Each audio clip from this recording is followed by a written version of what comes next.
that. Oh, there you go. So this meeting is being recorded. So right now, I'll tell you again, we don't have everybody here yet. Thank you. But they should be joining us shortly. So I guess I probably, even though this is via Zoom, I probably need to make a motion to call the meeting to order. Would anybody like to second the motion? I'll second it. Thank you, Dr. McNeil. So we are on the record now, so to speak. And again, we know a few people will be joining us in just a few minutes as another meeting wraps up for them. In the meantime, just to let you know, we do have the chat available if there's something you want to say. Heidi shared with me that last year when people were doing Zoom meetings, that people turned off their video unless they wanted to say something. I don't care if you want to do it that way. I don't care if you want to just say, you know, question. I don't care if you just want to speak up. I know sometimes it can be, you know, if we all start talking on Zoom, that's going to be crazy. But if someone has something to say, you know, I just want to encourage you to just let us know that you would like to say something. And again, as I was saying earlier, I just want to encourage all of us on the team, the board team members, the CEA team members, that, you know, we try to clarify misunderstandings as they arise, because sometimes they can take on a life of their own. I did find in meeting with the principals, some of them have some, I think, misunderstandings, and hopefully that's one of the things we can do in tonight's time is clear that up.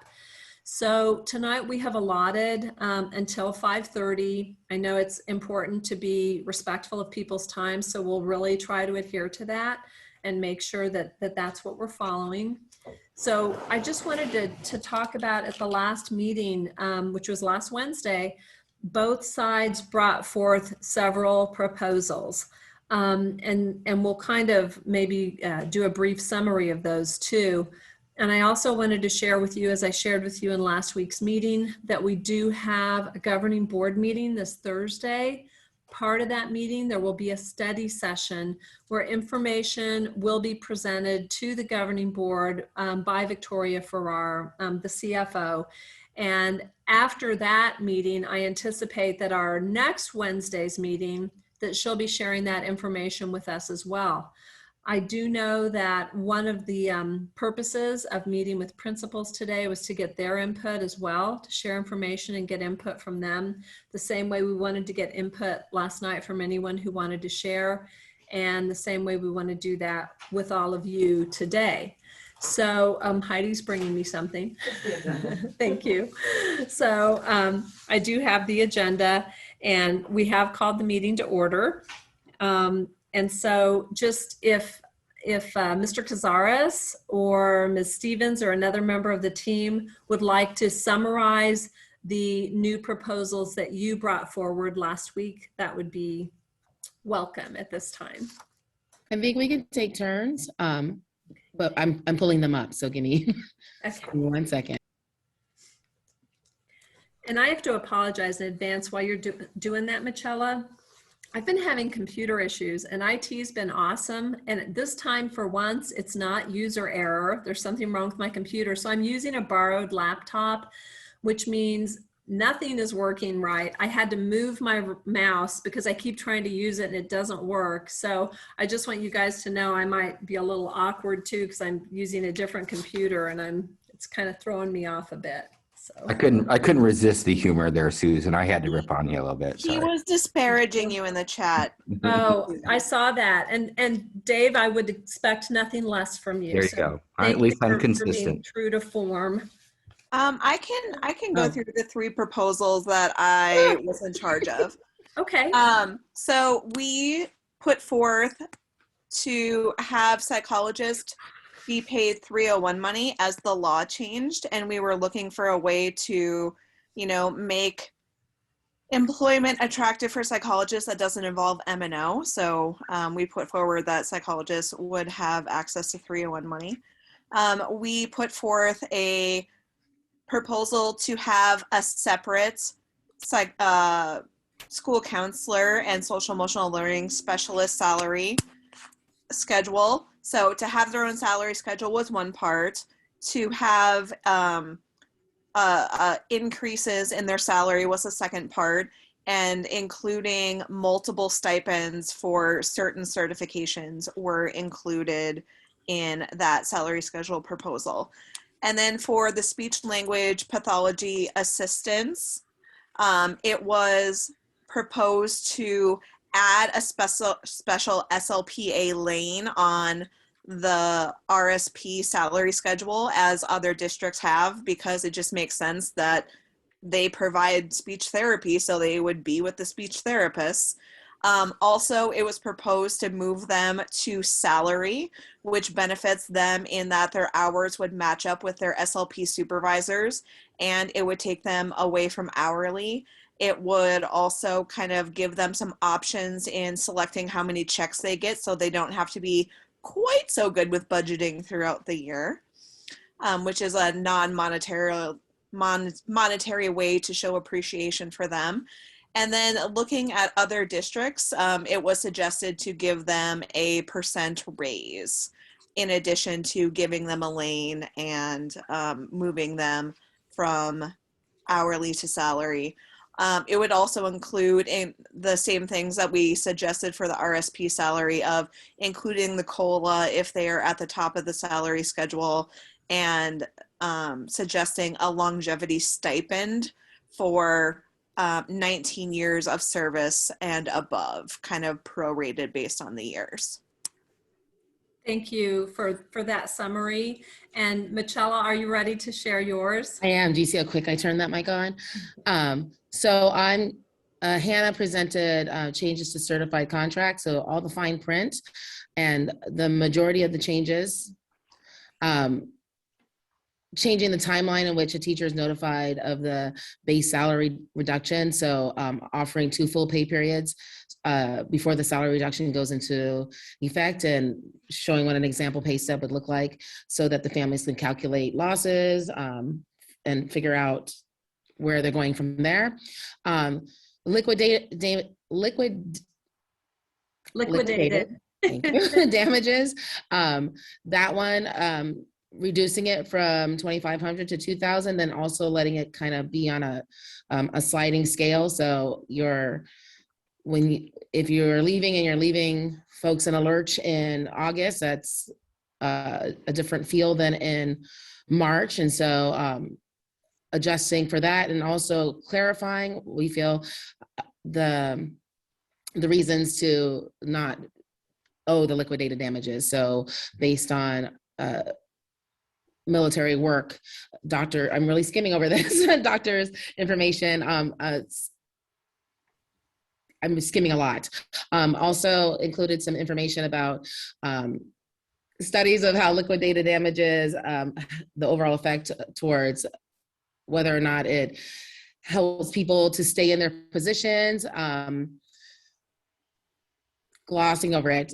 So liquidated damages changing, the timeline changing, and we did comparisons with Roosevelt and a few other districts, but we specifically mentioned Roosevelt in there about how the liquidated damages are applied. That was one of them. And then I think one of the other ones we did, we're just talking last meeting, yes? Yes. Okay, so another one was, we did a counter to the original longevity proposal, and then following that was a district longevity proposal. So that one was, the counter was for the original was to change the payouts, how it's paid out in comparison to how it is now, so that we are not in violation of any rules. And then the second part of the counter was to include a bubble of people, because I think as we can reflect on some of folks from last night, this offering of longevity may have a date that was on there, but the date was not always included in the handbook. And most definitely it was still being used as a recruitment tactic for Cartwright. So folks definitely knew about it and were aiming towards it. So we put in to extend the date a little bit of a bubble to include people who were just right on that cutoff for the original proposal to the longevity. So those are the two I was going to speak fast on. Thank you. And I will speak for the final two proposals, which are pretty simple. They were two COLA proposals, one for ESP, one for certified. And the reasoning behind it was just cost of living is increasing rapidly in the city and the metropolitan area. So we believe that the COLA will, better benefit our staff and members in the long run, even if it's just for a little bit. Quick summary. Thank you.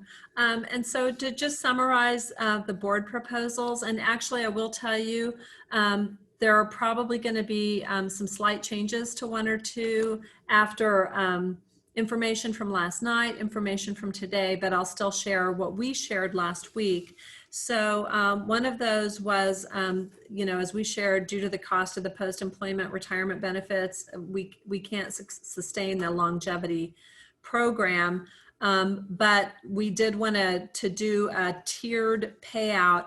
And I know you guys have a copy of that. And I know it's confusing, when people are just listening, but those people with 25 years of service would be paid out at 29% of their salary, 24 years, 26.1%, and kind of tiered on down through 16 years would get 2.9% of their salary. So that's the proposal regarding longevity.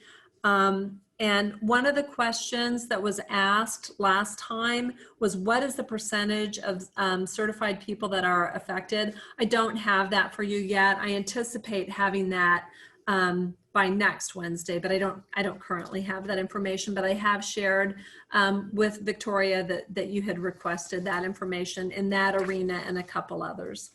Susan, Also, can you get how many people, the average, how many people get paid longevity per year? how many people per year? Yeah, so how many people will get longevity, and about how many people get paid out per year without this payout system, like on the regular? Okay, I'm writing that down. Thank you much.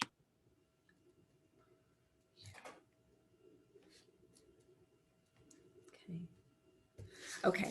And I also note, and everybody is aware, right, that all of these proposals are in our shared file in Google Docs. Good. Because I know it's confusing to just talk about the numbers and talk about it's a tiered system. So I just want to ensure that everybody is able to access that information. So thank you so much. Okay, so that was longevity, and that was, there's one for certified and one for ESPs, just following what was put into place for before. So not to treat them differently, it's just because they have a different system. And so there's one for each of those. And again, we're proposing just siphoning those out. Okay, the work for insurance program with the retiree paid medical coverage. I think there's some confusion about this. So I just really want to be very clear. So this is problematic because of the whole situation with the Affordable Care Act. We found that we weren't necessarily in line with the Affordable Care Act expectations, but we also, we value our return to work retirees, and we want to offer them support, and that's why we're offering them the district insurance program at our rate without charging them more than anybody else would be charged. So they would have to pay for it. Just so you know, if they chose not to substitute, they don't have to, and they could still be on our insurance plan. But if they chose to substitute, they would be getting paid for substituting, not, of course, working for insurance. So I just wanted to clarify that. Again, they don't have to substitute. They can still be on our insurance plan. But if they choose to substitute, then they would get paid the regular rate of pay for substitute teaching. So I just wanted to make sure that was clear for everybody. And Susan, can you tell us how much that would cost for each person? For each person, yes, it's actually in it. Okay, I'll just read it to you. The retiree would submit a 30% down payment, which is 30% of the annual cost. It fluctuates a little bit by year, Amy Jo, because we're on a self-funded, but honestly, our rates on the self-funded seem to be more beneficial to us. And then it said they would pay the remainder prorated over 12 months via automatic payment. If the retiree cancels the auto pay or the auto pay fails, the retiree has a 5-day grace period to reinstate the auto pay and submit payment to the district. I'm trying to see if it's going to give the exact number because I honestly can't remember. Okay, I don't see the exact amount. Mr. Holland, do you know the exact amount, or is that something we'd have to check on? That's something I'll need to check on. Okay, thank you. I'm going to write that down too then, Amy Jo. Thank And- you. Even if we can get a ballpark, knowing that it guessing. fluctuates a little bit. Yeah, I'm guessing it's going to be ballpark because there is that yearly fluctuation. And if everyone didn't know this, you may, so I apologize if I'm telling you something you already know, but benefits is one of those things that has to go to the governing board every year. It's like every year we have to have new approvals for what's going on. Okay, And so I'm we going to, want to. yes, So we want to know how much it's going to cost that retiree for the insurance, correct? correct. And we don't have to be exact, Gary, but if we could kind of have a ballpark figure. Because remember, it's going to fluctuate every year. Exactly. Yeah, Like exactly. everything. Okay. Thank you. Okay, the next piece again was impacted by the Affordable Care Act, and that was the job sharing agreement.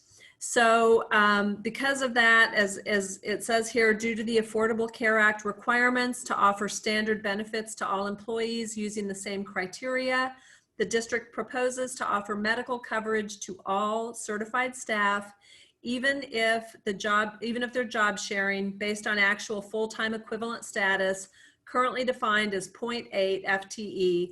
The job sharing agreement offers benefits to certified staff, even if they hold a position at less than 0.8 FTE. As it is, the cost is prohibitive to extend this benefit to all staff working less than 0.8. So it's necessary to remove this from the handbook. And that's the reason for the proposed change to job sharing. And Susan, just to clarify, I'm so sorry. I had so many questions.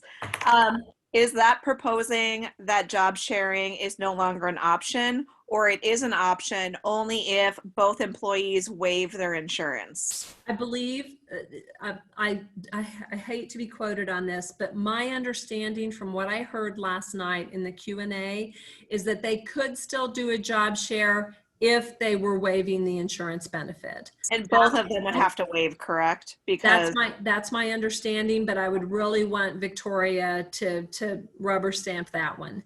But I believe that's correct. I can answer that, Susan. Oh, thank you. So basically with the Affordable Care Act, if anybody's working 0.5, since we don't offer other employees insurance at 0.5, we can't do it. So people can still do job share, but they just need to understand that they wouldn't be able to receive the insurance. But if somebody worked equivalent to 32 hours, then they would. So I don't know what that is, a 0.8. I'm not sure what the I believe it's 0.8.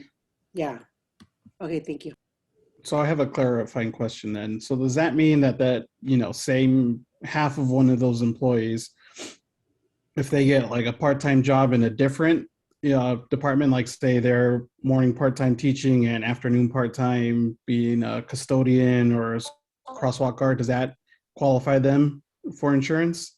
That probably would if they become a full-time employee. But we would have to double check with Victoria.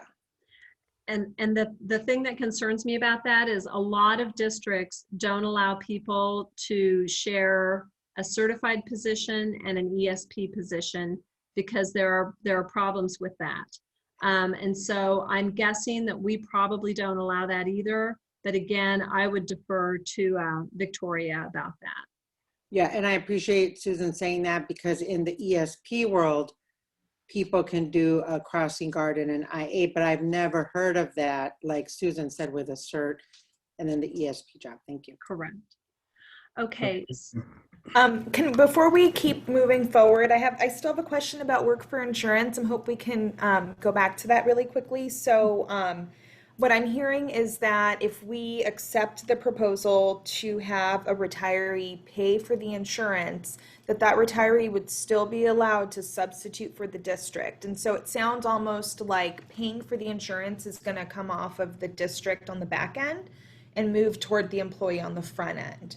So because it sounds like if they worked for insurance, then the district would have to somehow calculate the rate of pay, right? Or whatever, however many days.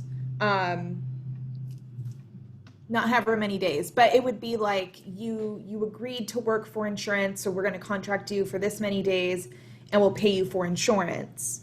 But you're actually saying that instead of the district doing that on the back end, that we'll still pay you for the days that you want to substitute, and then you can also buy the insurance at cost from us. Correct, but Andrea, you don't have to substitute. If you just want to purchase the district insurance at the district cost and you're a retiree, you may do that. And you may also choose to sub. And if you choose to sub, you would get paid for your substituting. Makes sense? Okay, and I think that's an important point. Thank you for clarifying that, because what's concerning here is that retirees who can't afford the insurance have the option to substitute and get paid for that in order to pay for their insurance. Correct. Okay. All right. So the next piece is the sick leave payout, and it's basically one, but there's a separate one for the ESPs and a separate one for the certified people. So it's basically, again, paying out those staff for the years of service. If they were hired on or before that magical date of June 30th, 2005, the payout is at 89%.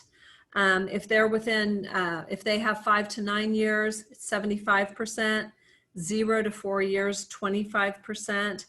And then if there's somebody, we talked about this, for example, perhaps someone knows they're planning to have a baby, or they're planning, some kind of surgery, and they say, gosh, I still want to keep my days.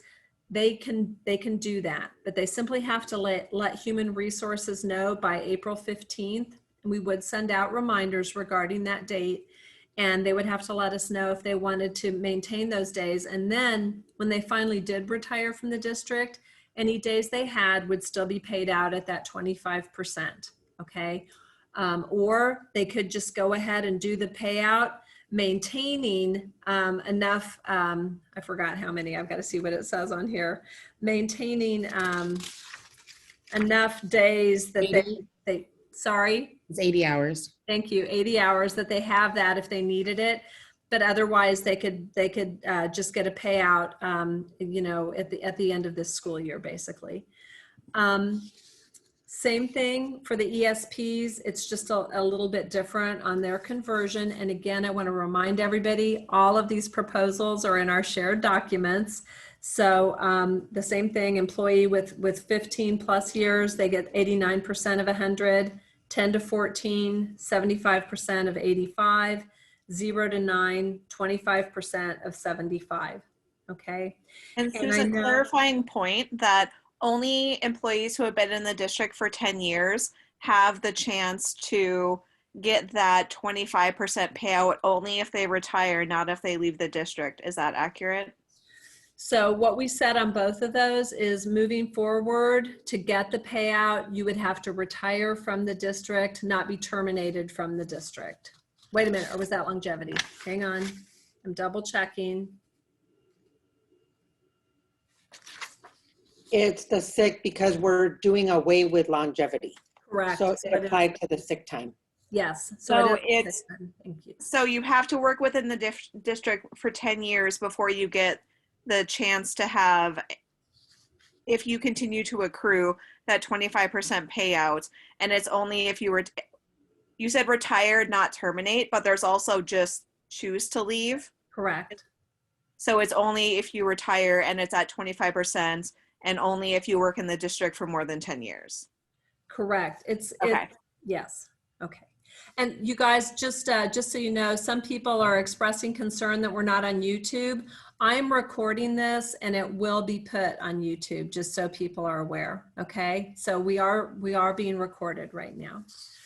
Okay. And then, Before we move on, That's a good question. I do Yeah. have a few questions in regards to the sick pay, the sick leave payout. First would be, it's proposed that we're going to pay them out this school year, correct? correct. Okay, in my mind, that seems like it's a breach of contract to the teachers because these are changes that we're making mid-year. Are we going to send out addendums to all employees? Addendums, I'm not following you. Addendums, are we going to revise their contracts? How are we going to notify them that we are changing their contracts in the middle of the school year for this payout? Well, a sick leave payout is not part of a contract. It's Okay. separate. It's separate from your contract. I don't I'm sorry, understand Gary, why did you want to say something? Go ahead, Gary. I was just agreeing, sick days and this payout has nothing to do with their employment contract for the year. Yeah. So Okay, it's, well, my understanding that when they approve for the contract, they're approving, they're pretty much approving what's in the handbook for the fall, for this year, for the school year they're employed with. And I was told it seems like it's a breach of contract to be changing or adding stuff to the handbook or changing the rules of the handbook in the middle of the school year while they're still under contract and employed with the district. I mean, oh, sorry. go ahead. It's okay. Go ahead. I was just having a follow up to that one. I think concern was over the April 15th date of this year that it would affect this year because in the negotiation bargaining process, we are bargaining for everything to take effect next year. So if we're negotiating pay, it takes place next year. So the ones that have the date for this year, it's going to affect the people that are this year. So I clarifying. can tell, no, I understand what you're saying. And I understand what Alex said too. So what I would tell you is there's also language in the contract and in policy regarding if things are not, if we're not able to afford something and we're not able to sustain something. And so that's part of the issue here. The other piece is this, we have ESSER's money this year that we can use to sort of terminate this district liability by using that ESSER's money to pay this off. And that's the thought process there. But I would absolutely be happy to check with our legal counsel regarding that. And so I'm writing this question down. Okay, and if I can add to that too, I mean, I've been racking my brain over this one since last Wednesday. And so it sounds like we're going to do the sick leave payout via ESSER funds. When, I don't know, maybe it's just me, but I feel like we can use our ESSER funds for other purposes instead of ending benefits that attract people to work for Cartwright. Maybe we can use some of these ESSER funds to get us out of the funk or the deficit that we're in per Victoria, as opposed to any benefits. Can I go ahead and ask my question now? So I wanted to know also, what is the projected savings if we do away with accumulating sick pay and paying it out at 100%? So that information is all going to be shared at our next Meet and Confer meeting after Victoria Ferrar has the opportunity to share the information at the study session. So you will see the breakdown of the various savings at the December 15th meeting. And Susan, just a clarifying question. This seems to be for people who are continuing in the district can make the choice. If someone is leaving at the end of the year, are they going to be paid their sick leave at 100% as has been the usual? So you're saying if somebody just decides that this is the end for them, would they just receive their usual payout? That's an excellent question. I'm going to defer to Emma Hargi and see if she knows the answer. And if not, we can find out. That is a very good question. So what I do know is that anybody that is right now finishing their 25th year, so I'm going to speak about longevity first, they are going to get their 29%.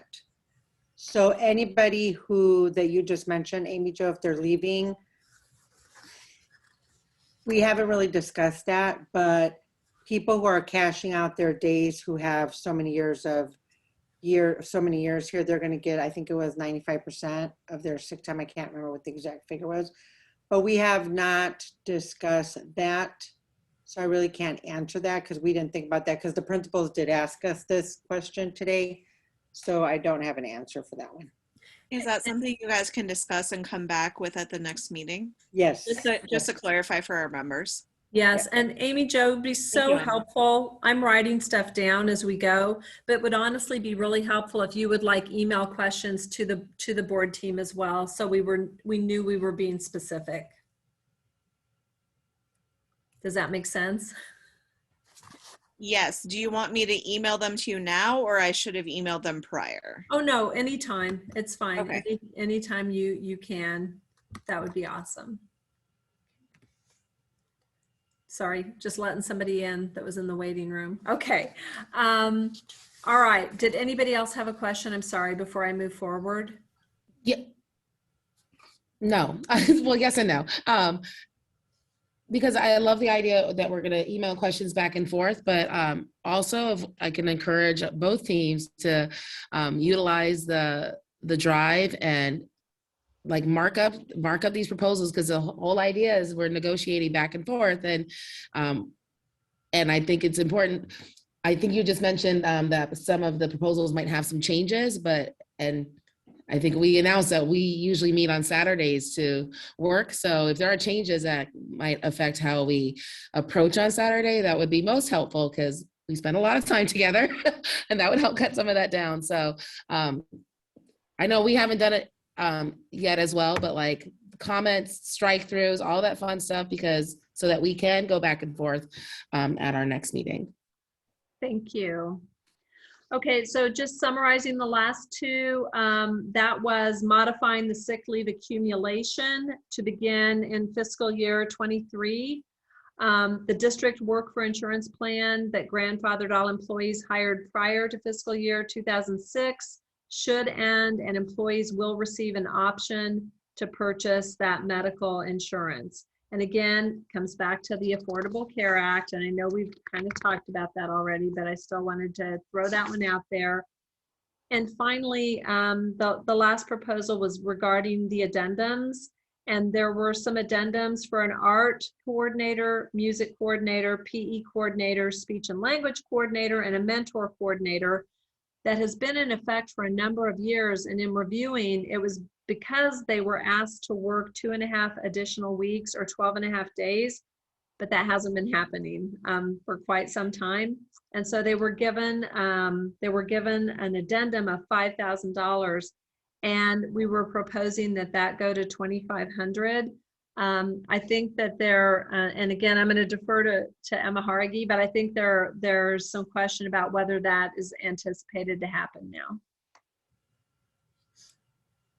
I'm sorry, Susan. You're going to have to repeat that because I had a parent phone call. I apologize. Oh, no worries. The board proposal regarding the addendums for the art coordinator, music coordinator, PE coordinator, speech and language coordinator, and mentor going from $5,000 to $2,500.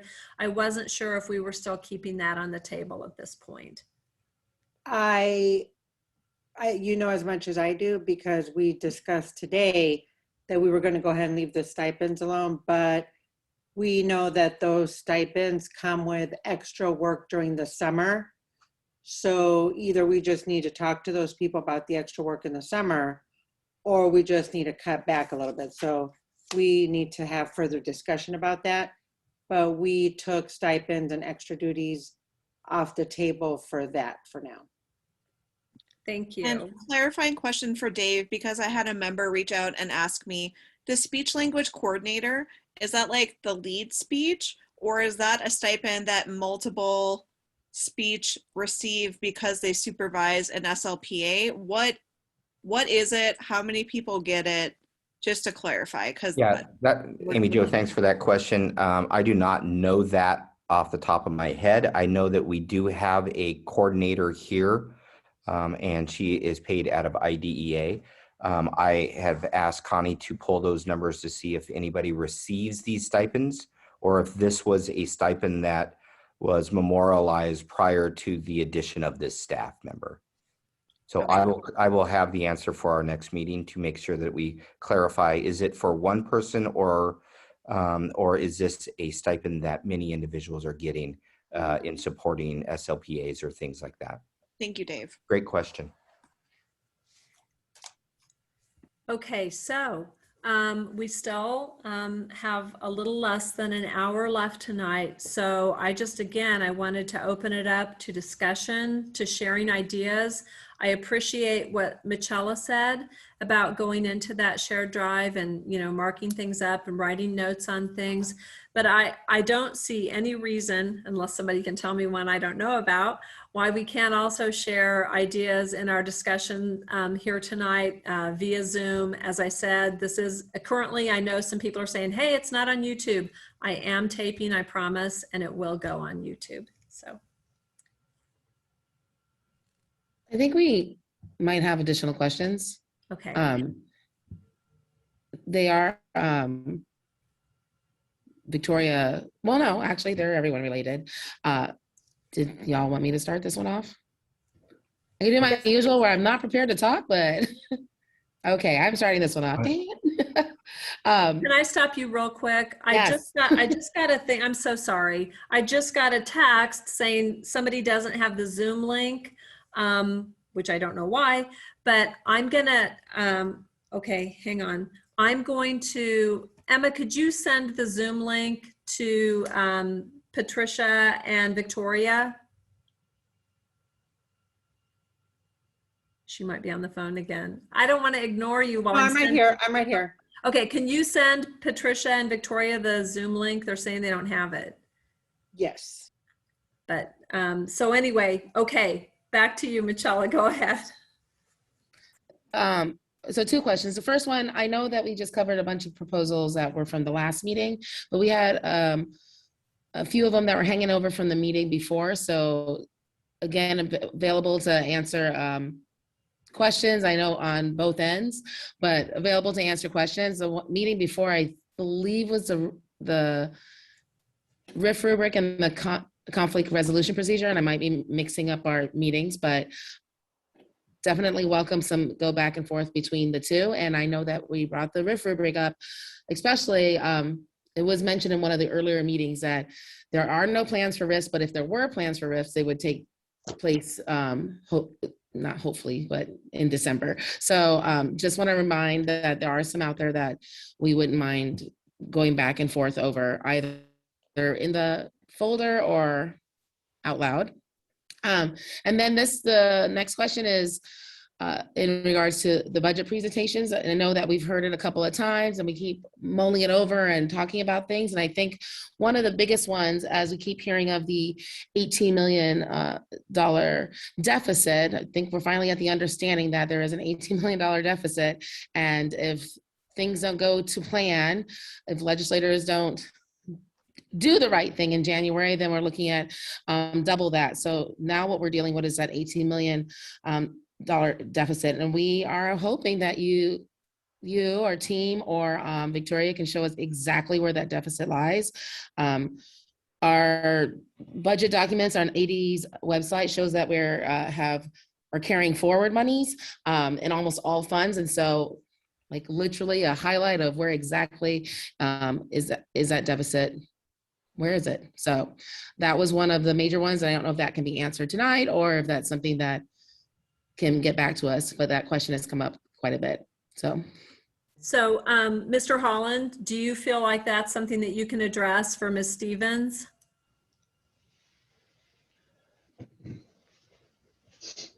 Well, I know that last year I worked really hard to try to create some funding to be able to carry over. And the reason why that is because the Auditor General is looking at all the school districts, and they looking in our school district last year. We were getting close, or we are in the high risk range. We're not in the high risk range, but you're in the high risk range because of the amount of funding, or how much funding has been carried over in the previous years. So what I was trying to do is is to be able to increase that a little bit, to have some funding to be carried over to try to get off of the Auditor General's radar list. So in doing that, I looked at expenditures that I potentially could cover using ESSER funding. So that's how I created that carryover, is I moved expenditures from our 001 budget over to our ESSER budget to be able to create that carryover. So it's not like we had the extra money, I just created the money in 001 in trying to get off of the Auditor General's radar. Does that make sense? I would ask, what do you mean when you say you created the money? Basically, so what I mean is I moved expenditures off of our 001 budget and I moved into our ESSER budget because we had funding there, so that I would have a carryover amount in our 001 budget to carry that forward.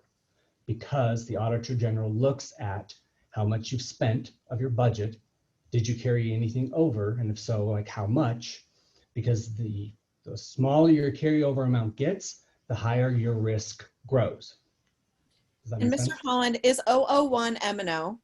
Yes, it is. Okay, I just wanted to clarify for everyone. Thank you, Gary.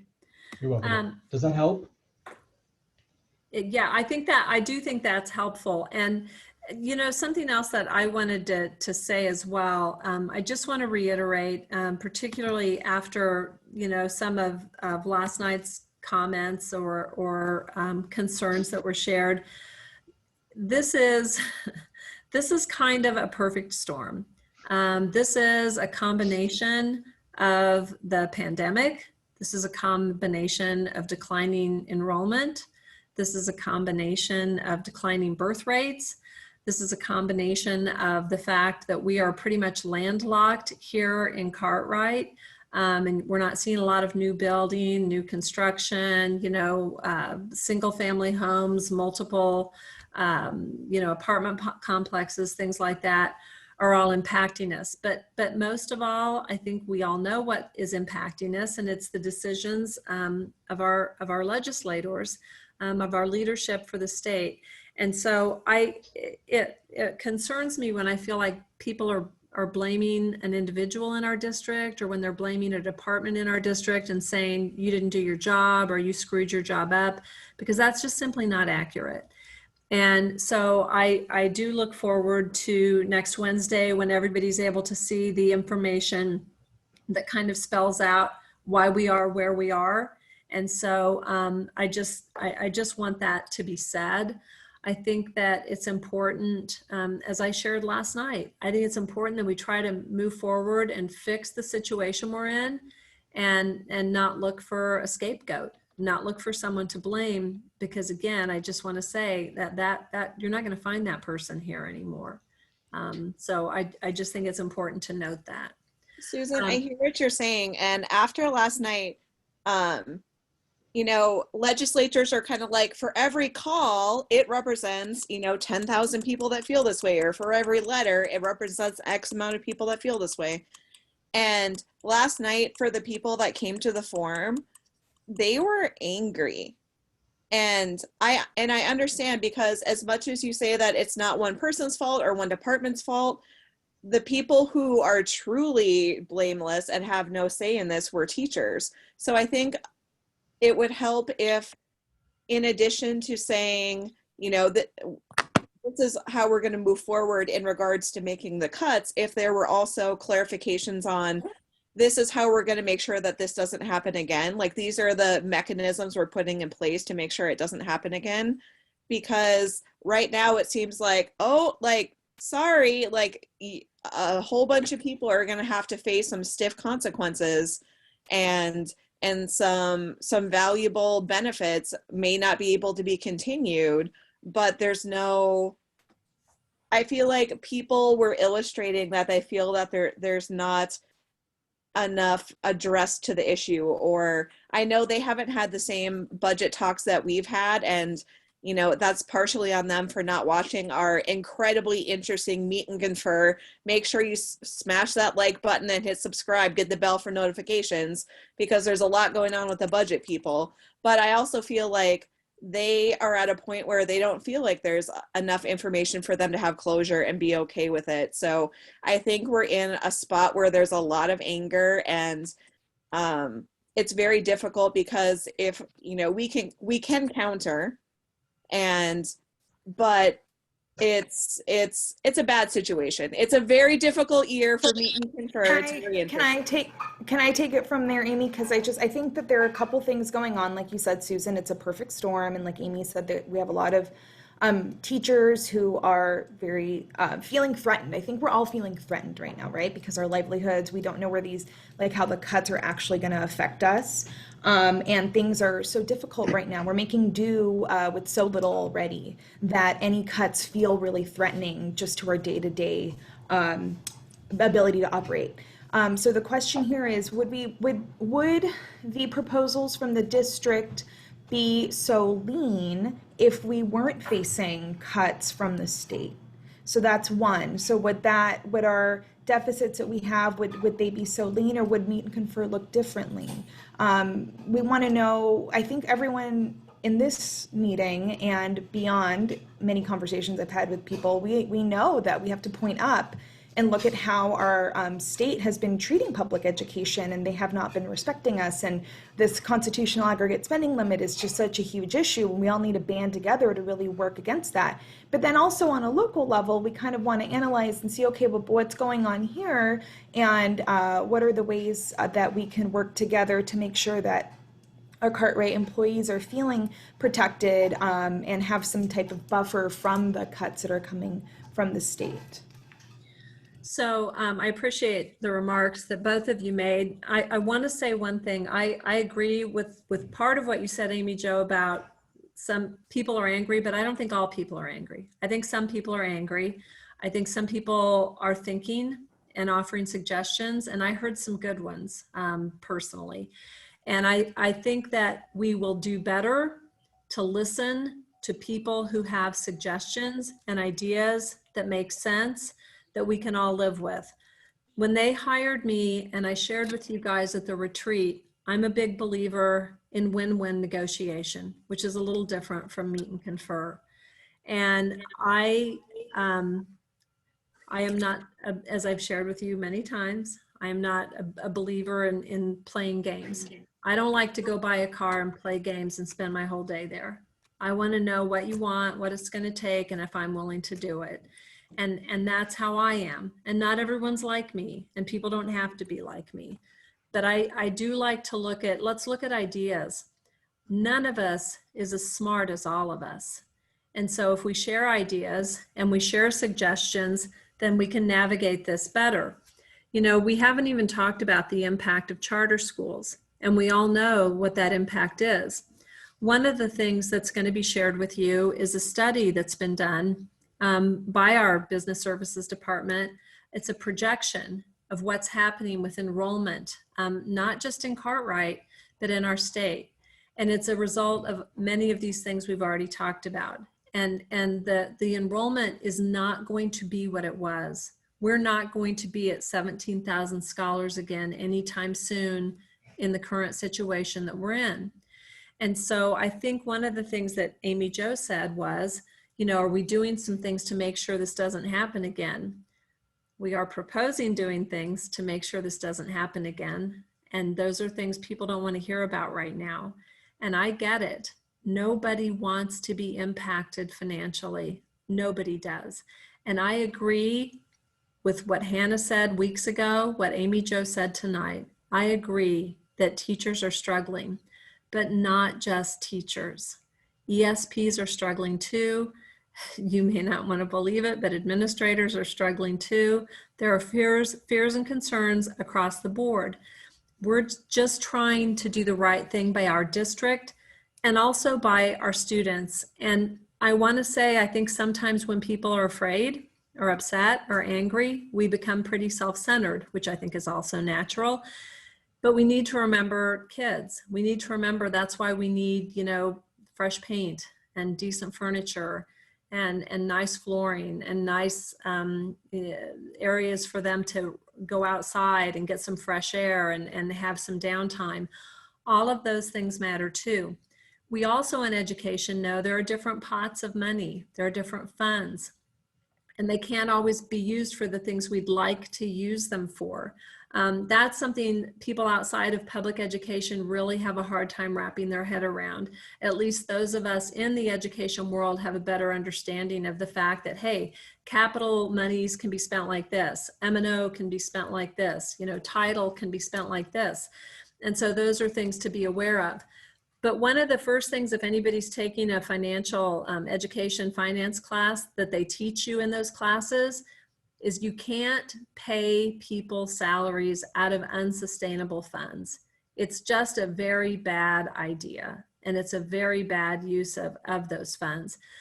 That being said, and it may be cold comfort now, but I've been doing comparisons, and Cartwright School District, in addition to the other nice things that have been offered to employees, is a very competitive salary schedule. I think that's something that I don't want to get lost either. We have a very, very competitive salary schedule, and it's something that we shouldn't take for granted, any of us. So those are positive things, but that doesn't mean that we are averse to anything. You know, I heard so many things that were not true. I heard people saying, well, it's too late, no more proposals, the deadline's passed. I don't know where that information comes from. And if I say, no, it hasn't, I don't even know if they believe me.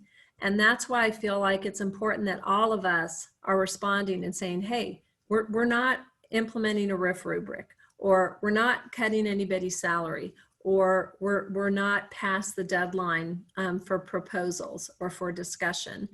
And so I just think it's really important that we all stay on top of the rumor mill and make sure that it doesn't you know, get out of control. So I'm done talking. Part of that came from, we had agreed that the cutoff for new proposals, in order to have the 2 meeting response before we wanted it to go to the board, would be December 1st. So that's where that came from, is that was kind of our agreed upon date. It isn't 100% set in stone, but we hadn't mentioned extending it. So that's kind of where that came from. And you know, sorry, go ahead. Second of all, just to clarify for our members, after the board meeting coming up, will all changes for next year kind of be out and about in regards to the restructuring, proposed cuts, anything, or, you know, attrition? Like, will everything be out and about after the board meeting? And then my third thing is, Jill Riffley and Susan Dent can teach Sunset Scholars and the ugliest furniture you've ever seen, but I do understand that attractive schools bring back kids, but the Sunset kids learn in terrible furniture. But my question is, do we want them to? Yes, I hear what you're saying. So, and I understand your point too, Amy Jo. And to answer the first part of your question, my understanding is yes, there'll be information shared at Thursday's board meeting that kind of puts everything out there. That doesn't mean that at Thursday's board meeting, it's all going to get rubber stamped. It means it's sharing information. So yes, I do think that information will be out there. Also, as far as the meetings, one of the things I know, and I know you guys know this too, that we talked about at the start is, you know, hey, if we need to put some Zoom meetings out there to give us some extra time, we can absolutely do that. And that was kind of one of the purposes of tonight, as well as perhaps being able to discuss some things and ask some questions. And share those, share people's fears, hopes and dreams, but mainly I think fears, and just kind of to put everything out there. So, you know, as we said, our next meeting is next Wednesday. I think it would be good if between now and Wednesday, everybody on the CEA team, everybody on the board team could go into those documents, write some things down. You know, I don't know. I'm going to leave it to you guys. I don't have a problem with somebody going in there and writing some stuff up and all of us getting together and saying, hey, this sounds pretty good, without doing point counterpoint. I don't know. I don't know if that's a problem for you guys. It's not a problem for me. Gary has his hand up. So I just wanted to add a couple more clarifications and some budget information to go along with Michele's questions earlier of how we had some carryover amount. So last year we also moved a little over $3.7 million of our capital budget over to our M&O budget to help cover all of those maintenance and operation type of expenses. So that is basically your salaries, your benefits, all of your operating costs. It has nothing to do with any capital, has nothing to do with bond. But again, as I mentioned, we have to show that we have a positive carryover balance to the Auditor General, again, trying to get off of their high risk radar list. But to give you an idea, I'm looking at our budget right now at this moment in time out of 001. Go away. Hold on, sorry. Go ahead. I had a pop-up, recover my number. Right now, if we close today and we spent everything we've spent already and everything that is currently encumbered, we would be little over $10.5 million overspent. So again, if we were closing today and we spent everything that was encumbered, I'm going to have to make adjustments and move expenditures from 001 over to some of our ESSER funding so that we are not overspent in our M&O budget.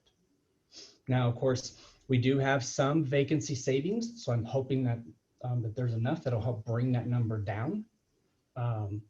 But at the end of the year, I will have to make journal entries to move some expenditures around so that we are not overspent in our 001 budget. It's the same scenario that we had last year. That's why we took a portion of our capital, moved it to operating so that we had some, and then we pulled the rest of it over from ESSER into 001 to be able to create that carryover amount that you're referring to. Does that help? It does, thank you. The question stemmed from what if we are short in an area and we're trying to make up for a deficit, is how, again, as Amy Jo and Andrea mentioned, how that came about and how it can be avoided in the future. So that definitely helps. And thank you for sharing, like, if closing today, because that will put some stuff in perspective. I just don't want people to think that the district has money lying around. All of a sudden, how did you get this carryover amount?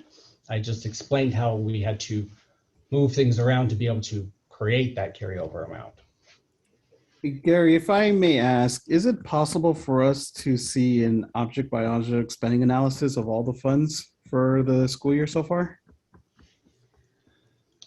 Object by object for all funds? Yes.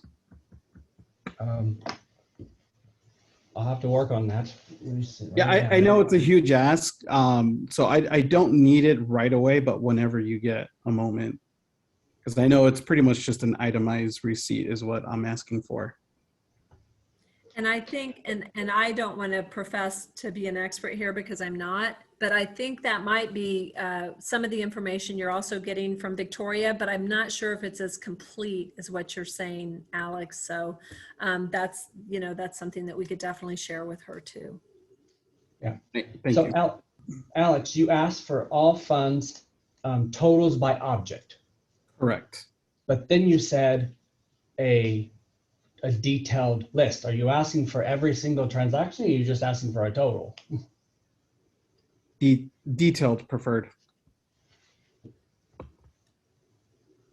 I have a question about That's gonna be the good, right? restructuring and RIF, if this is a good time to ask. Yeah, Gary, were you finishing a response to Alex? Are you good? I was just going to say, that's going to be extremely large, right? Yes. All funds, all objects, and you want all the details. Correct. How many pages do you want? Send me as many pages as you need to. You can even do it digital. Gary, if you want to teach us a Saturday class, we're open.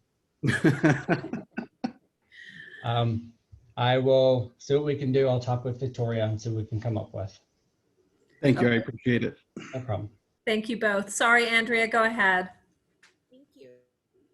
Our question about the restructuring and not using the RIF rubric, and I know last time we met, Susan, that you said that you were open to hearing any creative solutions we might have for restructuring. And I heard that also, and correct me if I'm wrong, that we did not want to use the RIF rubric. Not that we didn't want to use it, but there's no plan to RIF anybody. There's no plan to, can you help me understand what the difference is between those two? Between riffing someone and using And not using, yeah. Okay, so well, right now, there has been no discussion about RIF. Right now, the only discussion has been if somebody's position is no longer available because of staffing standards, or if because of whatever reason, there are other positions in the district that we would offer them, and we would go to a cross-training piece rather than saying, you just don't have a job anymore. So now, when you talk about the RIF rubric, as we mentioned last time, let's say we do a restructure of one of our school sites.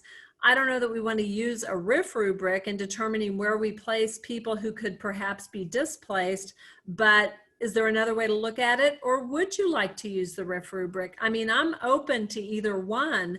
It's just a matter of, hey, what do we do? You know, what do we do with people if they have to go to a different site? And we all know that years ago, the Department of Ed, you know, took away or maybe not the Department of Ed, sorry, the legislature took away the ability to use, you know, longevity or stuff like that. So they were like, you know, come up with your own stuff. And that's why districts were scrambling to come up with these RIF rubrics. You know, the best thing in my mind has always been, you start out asking for volunteers. Hey, you know, we have a situation. These are places we have open. This is what you're qualified for. Who'd like to go? You know, that's always best. But if you get to a point where it's like, nope, I don't want to go. Nope, I don't want to go. What's our tiebreaker? What do we do? And so I'm totally open to that. And could we use the RIF rubric for that? We could. Or do you want to create something new? Or you're like, why should we reinvent the wheel? I get that too. I'm just totally open to suggestions there. Thank you so much. I think that helps to clarify. I have a question for Dave. You're gonna wake up your cat, Amy Jo. Huh? You're gonna wake up your cat. I'm just saying. I know. He's fine. We had talked about putting a pin in related service provider because we had documentation that other districts were, you know, more competitive salary wise, and that if the expenditure cap was relieved, that we would kind of maybe come back to it. And also in regards to psychologists and speech language pathologists, because we're kind of under the umbrella of special education, do we have some flexibility in looking at IDEA funding or using Medicaid reimbursement or MIPS to kind of look at flexibility, even if it's a 1 year to get us through? Is there any point in coming back to that, or are we just in kind of the same boat as everyone else, despite having possibly multiple funding options? Yeah, great question, Amy. And I can assure you that Gary and I have ongoing conversations about the use of IDEA and if it can help out our 001 monies. Currently, most of our IDEA monies are allocated for the school year. I will share with the group that 2.7 million was our IDEA allocation for the year. Sadly, or not, I guess the word isn't sadly, but realistically, much of that is slotted through people and benefits, obviously. And this year, more than any other year, most of or some of our staff members are hired through outside agencies. So, and Amy Jo, you know as well as I do, and Gary, that cost the district more to hire somebody from outside our organization, which has its, you know, I guess pros and cons, and many times the cons is it costs us more money. However, we do receive enough IDEA money to cover that. Looking down the road and trying to play offense rather than defense, I think it is important that we do have conversations about like the proposals that you have brought forward with respect to looking at SLPAs and looking at counselors and psychologists and looking at the pays to make sure that we're offsetting the money that we're spending for outside agencies.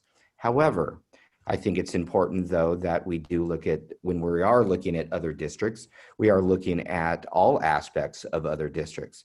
Sure, another district might pay more or 1% more, but do their caseloads look the same? I think those are the healthy conversations. So a long answer, Amy Jo, to that is, of course, yeah, we have lots of conversations in trying to help our M&O, our 001, by utilizing special ed. We are currently doing that, and we're trying to be as creative as possible. I also will share with the group that just last week, the ARP, another opportunity for school districts to receive additional federal fundings, just became available, and we will be looking at that as well. This many times takes care of stipends that I know that are being questioned, that was brought up earlier, that where we can pay individuals for doing the extra work instead of hiring individuals. So I will say Cartwright is creative in using addendums or stipends through IDEA to make sure the work gets done.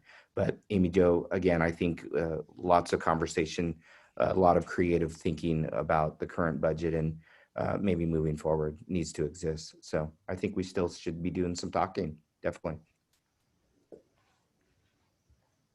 Gary, you had your hand up? Yes, so don't forget, Dr. McNeil, that you have a supplement, not supplant requirement. Yep. So to explain that to everyone else, if you have an expense that you have currently been covering from your district local funds, so your 001 budget, you could not then take that expense and move that exact expense to your federal IDEA grant or any federal grant to be able to create an offset or savings in your local budget. That's considered supplanting, and that is illegal. Yeah. So Gary- it would have to be new expenditures that you've never covered before, Yeah. not something that you're already covering that you're going to move. Yeah, and the make answer, sense? the magic word is covered before. So our current practices are okayed moving forward, and that would lead me to defend those practices even as the organization questions cutting that. So yeah, let's get rid of a special ed stipend to help other things, but to eliminate a special ed stipend, that work is getting done, knowing that we can't do anything else with it. Now we've not paid the person for doing it, and now we can't do anything else with it. So we double hurted ourselves, if you will. So we need to be very, very careful when cutting things with respect to the supplant issue. I didn't want to say that S word, Gary, because it's a scary word, but yes, it exists, especially in our title and our federal funds, definitely. Right. I just didn't want anybody to forget about it or think, oh no, hey, there's another option. Yeah, no. And I walk the fine line. That because a lot of people don't understand that, so I appreciate both of you bringing up the S word, because I think not everybody gets that. So thank you. And again, I just keep going with the stipends. We got to be very, very careful, because there is a lot of work that is being done currently that is approved through IDEA for work that is approved, like I said, through stipends. If we say, hey, we should get rid of all these stipends and do blah, blah, blah, now all of a sudden we can't do that, and then the work doesn't get done, and then we're even more backwards. So we just have to be very, very careful when having the discussions about cutting stipends. And I think that's why they've taken a step back from that, Dave. I think that's an excellent point, and that's what people are looking at. You know, there have been so many areas where people look at something and say, well, do we do this? Do we do that? Do we do this? But again, I don't want people to think this has been undertaken lightly or haphazardly, because it has not. And I also want people to know, I think next Wednesday, you will see all the cuts that have been made to various departments, that will be made to various departments. I think that might prove helpful to people as well. I think last night there was a misunderstanding, at least by one person, saying, well, hey, you know, why are you trying to pit ESPs against certified folks? And I honestly, I don't know where that came from. And I certainly don't know anybody that would want to do that either. I mean, our employees are our employees, and everybody has value and everybody has worth. And you know, if I were queen of the universe, or any of us, I think we would say, let's give everybody everything that we could possibly give them. And unfortunately, we're not able to do that. And right now, also, unfortunately, we're in a position where we are, as Gary shared with us, we're looking at the things we have to make some changes to in order to make sure we're fiscally responsible. And some of you probably know as well, what happens to schools who aren't fiscally responsible? Nothing good, because that's when, you know, you tend to have the state come in, take you over, get rid of everybody and move on to whatever they think is best for everyone. And so it's all about us, you guys, trying to find a workable solution that supports our students, that supports our staff, and that maintains that fiscal responsibility moving forward. Dr. Susan, McNeil? yeah, thank you so much for bringing that up, because on my notes that I've been keeping here, I have the word pitting groups against each other. I think it's crucial that as a group here, that we continue to be professional and not fall into the trap of pitting groups against each other. I've been part of many of these conversations, and I've seen ugliness happen. And I would hope that we rise above it and become solution-based. Like I said in the chat, there is no pointing blame or pointing the finger at a group of people or a group of employees. Doesn't help anybody. So I would beg and pray that we continue to be professional and work together and be solution-based, because we're here for kids, and it's easy to get lost. So thank you for bringing that up, because I don't know if I can do it again. I don't want to see any more carnage. I don't want to see it. No more bloodshed. No more. So you guys, just following with our norms, we have about 15 minutes left. So again, I just want to throw it out there. Is there a question? Is there a point of discussion? Is there a request? I have something that I'd like to add. I think that we're kind of, as we end 2021, we're entering into some kind of like unknown territory here, right? We all know that that constitutional aggregate spending limit needs to be raised. And you're right, Susan, that we can't pay out salaries out of a fluctuating budget, right? That's precarious, and that's no way for any district to operate. However, the legislators will be meeting in January, and they have to make a decision about the budget on March 5th. And so my concern, and what I want to vocalize here, is I'm concerned about making decisions or accepting proposals based on our current financial situation, where we're not really sure what it's going to look like by March 5th.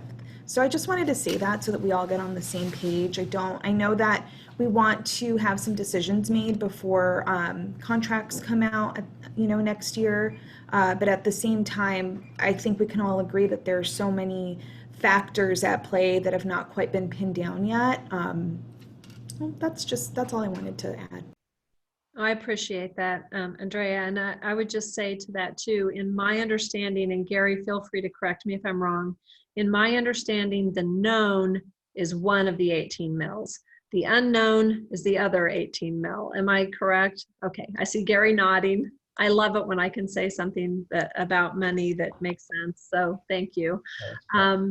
Okay, anybody else? Other just questions, concerns?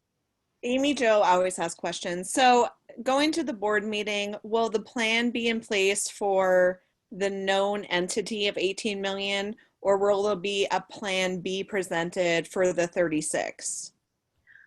Do you know what I'm saying? My understanding is that we're looking at the big picture, but I also think absolutely one of the things you do anytime you're budgeting anything is you look at the knowns, and you definitely plan for the knowns, but you also make some plans for the unknowns as well. So that's my understanding of what we'll be looking at. I do think, Susan, sorry. we're using ESSER funds for the aggregate 18 mil. Thank you, Emma. Oh, okay. Thank you, Emma. I didn't know what happened there. Does anybody's screen just suddenly change? That's what happened to mine. Sorry about that. Thank you for that response, Emma. Okay, other questions? I have a follow-up question. If the expenditure cap is changed by the legislature, can we just use the 18 million that was earmarked for that for our 18 million and call it good? Gary?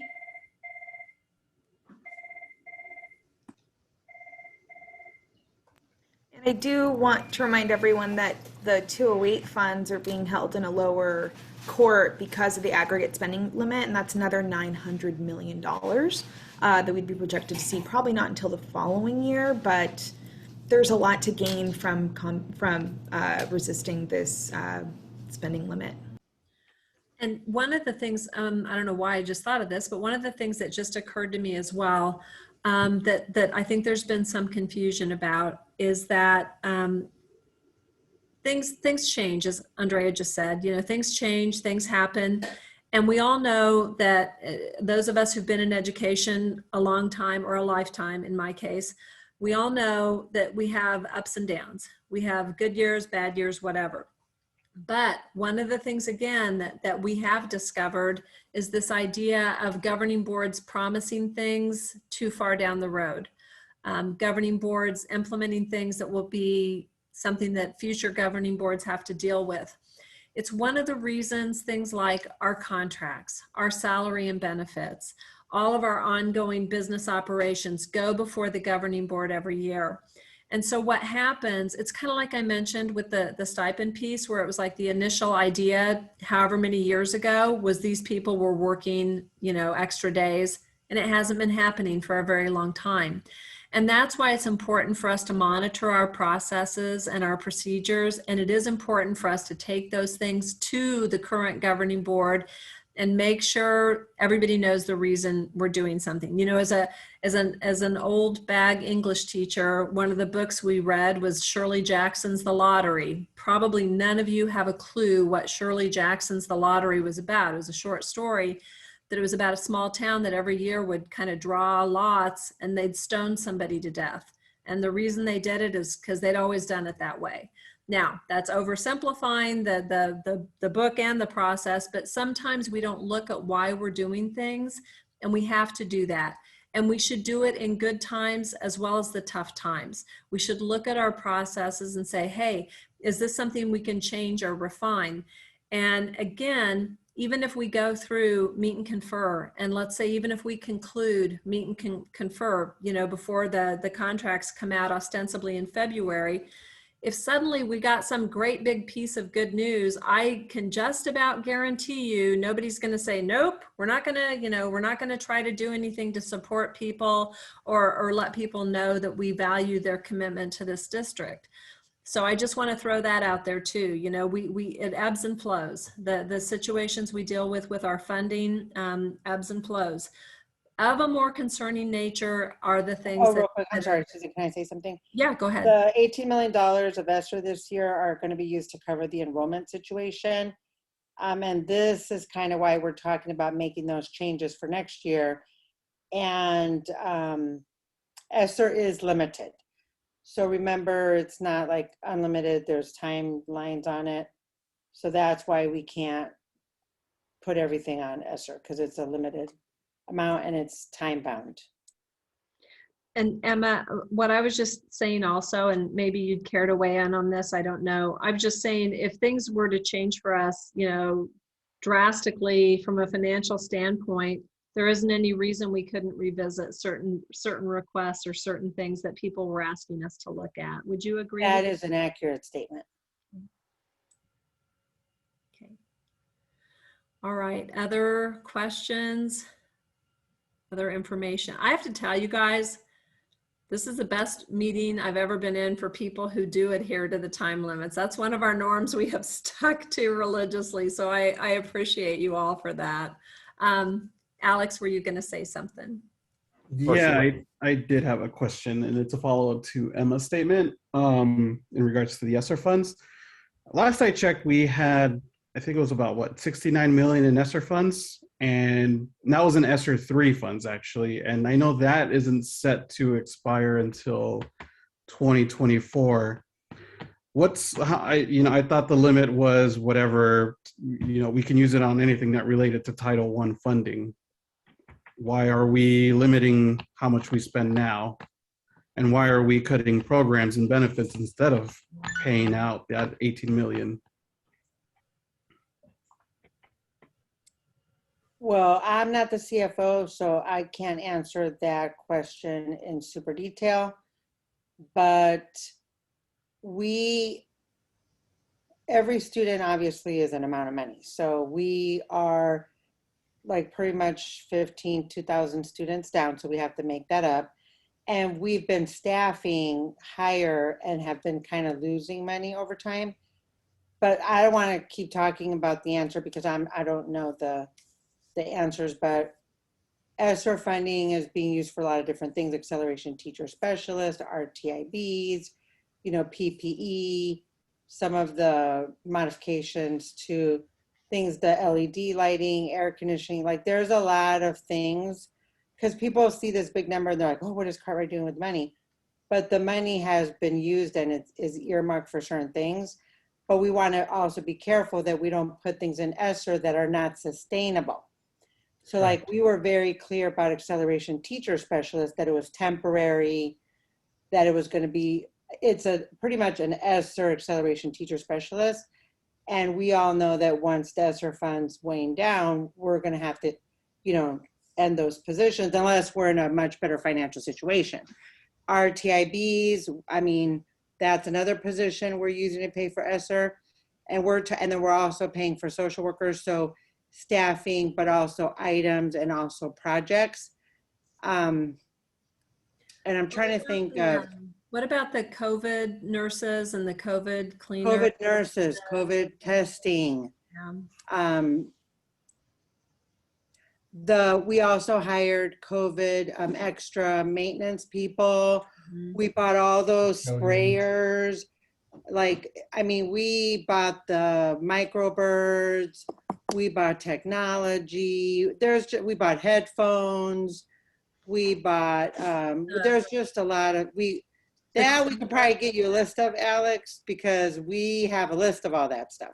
Because I know earlier you asked for an itemized list. We can make a list of all the stuff we bought because the money is so much and it was given to us, there is a lot more scrutiny and accountability with that funding.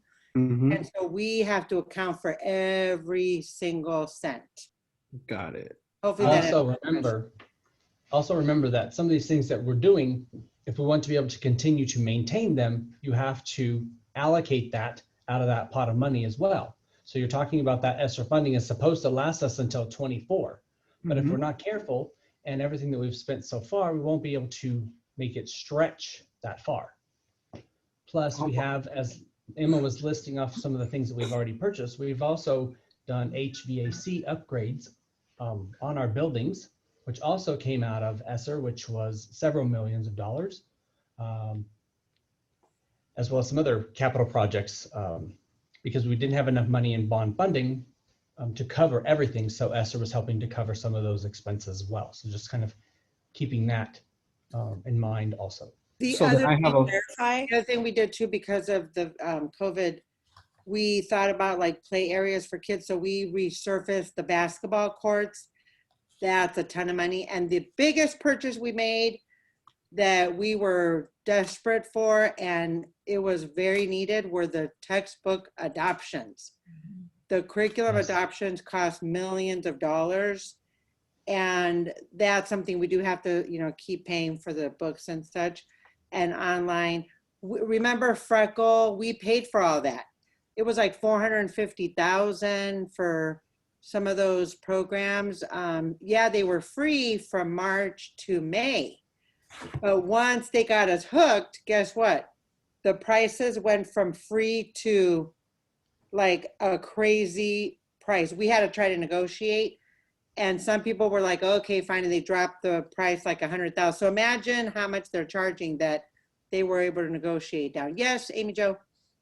Just to clarify, is the district planning to use ESSER funds for the proposed longevity payout and sick leave payout at the end of the year? Is that what it's coming from? That is correct. Okay, I just wanted to clarify. Thank you, Emma. Yeah, if we didn't have the ESSER funds, and then it would be very challenging. So I have a follow-up then to Amy's question or clarification as well. How much are we projecting? Can I say something? Earlier, Amy Jo or somebody asked, well, how much does it cost to pay out? So on average, and the amount fluctuates, but between sick payout and a longevity, it's anywhere between $700 to $1 million annually, because we have this many employees and some people are retiring, some people are cashing out sick days, some people, you know, with all it fluctuates, and maybe sometimes it's as low as, you know, 400 or 500, but it can go as high as $1 million. Because when I was looking at a figure that Victoria created, I was like, oh my gosh, it looked like it was from last year or the year before. It was almost $1 million. I didn't realize it was that high. So that somebody had asked that earlier. So it is a big amount. Yeah, I don't remember who asked that one. But my next question is, what's the projected payout then for the sick leave and the longevity? How much of ESSER funds are we projected to pay? Okay, I'm not Victoria, but I looked at the ESP column, Mm-hmm. and I looked at all the certified teachers, and I looked at all the administrators that are impacted. And then I took the middle percent and I multiplied it by the total additive salaries, and it was about 3 million. Okay, even But then though, maybe if you ask, she's going to come in with a different number because she's this year. I didn't do like she's probably going to apply the percent to each salary. I just did a quick average. got it. Yeah, I mean, I know it's costing the district money, you know, a few millions up to a year, but considering what we get from the state in enrollment, I mean, that's still, even at 3 million, that's still under what, 4% a year that we're paying out. I have a clarifying question. I had an administrator reach out to me to clarify, and a psychologist reach out to me. Sick leave is paid at different rates for administrators, teacher, like different professions. Would the sick leave payout be paid out at the percent of the level of job, or is it the same rate for everyone?